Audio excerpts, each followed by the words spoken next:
భయమంటే భయం, భయానికి ఆకారం లేదు. అది ఒక భావన మాత్రమే. ఎవరైనా హింసకు దిగినా, హింసాత్మక చర్యలు జరగడం చూసినా భయం కలుగుతుంది. ఇక మనకి తెలియని దాని మూలంగా భయం కలిగితే అది ఇంకా ఎక్కువగా ఉంటుంది.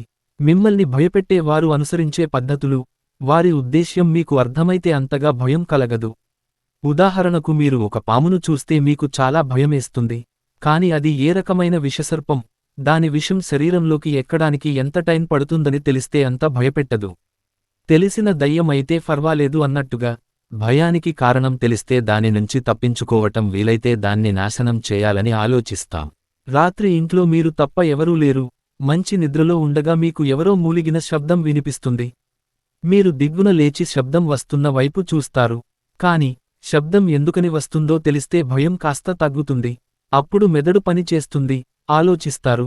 కారణం ఏమిటో తెలిసిపోయింది. కారణం తెలిస్తే భయం చాలా వరకు పోతుంది.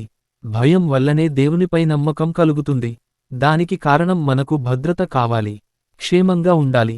ఆపద వచ్చినప్పుడు, మనస్సు వికలమైనప్పుడు మన కుటుంబంలోని వారిని గాని, పోలీసులను గాని అంత నమ్మికలేనప్పుడు దైవంపై నమ్మకం కలుగుతుంది. దీన్ని ఆధారంగా చేసుకునే సమాజంలోకి దుష్టశక్తులు, మంత్రగాళ్ల ప్రవేశం జరిగింది. క్షుద్రపూజలు, క్షుద్రశక్తుల ఆరాధన రావడానికి కూడా ఇదే కారణం.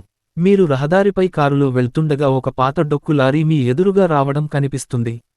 దాని రంగు వెలిసిపోయి, బంపర్ వేలాడుతూ, చాలా మురికిగా ఉంది. హెడ్లైట్లు పగిలిపోయి ఉన్నాయి. దాన్ని చూడగానే ఎందుకో మీకు భయం కలుగుతుంది. కాని దాని బదులుగా ఎదురుగా కొత్త ట్రక్కు వస్తుంటే మీకు అంత భయం కలగదు. కాని ఈ రెండింటిలో ఏది మీ కారును ఢీకున్నా, కలిగే నష్టం ఒకటే. కాని పాత ట్రక్కును చూడగానే దాన్ని నడిపే డ్రైవర్ గురించి వాడికి తన వాహనంపై శ్రద్ధ, ఇక నడపడంలో శ్రద్ధ, జాగ్రత్త ఎలా ఉంటాయనుకుని సబ్కాన్షియస్గా ఆలోచించి భయపడతారు. ఇంటికి తాళం వేసి ఊరికి వెళ్లి నెల రోజుల తర్వాత ఇంటికి వస్తాం. తాళం తీసి లోపలికి అడుగుపెడుతూ మనం లేనప్పుడు ఆ నెల రోజులు ఇల్లు, ఇంట్లోని వస్తువులు ఏమేం చేసుంటాయో అని ఒక ఆలోచన వస్తుంది. ఇక ఇంట్లో ప్రాణం లేని వస్తువులు, మనం నిద్రపోయిన తర్వాత అటూ ఇటూ తిరగవని గట్టిగా నమ్మగలరా? భయం కలిగించే సినిమా కాని లేదా మామూలు సినిమా కాని థియేటర్ మధ్యలో ఒంటరిగా కూర్చుని చూస్తుంటే భయం కలుగుతుంది. మన వెనకాల ఎవరో ఉన్నారని, వాళ్లు కూడా మనతో పాటే సినిమాని చూస్తున్నారన్న భావన కలుగుతుంది. రాత్రి సమయంలో ఇంట్లో కూడా ఏదైనా దయ్యం సినిమాను హాల్లో కూర్చుని ఒంటరిగా చూడలేం.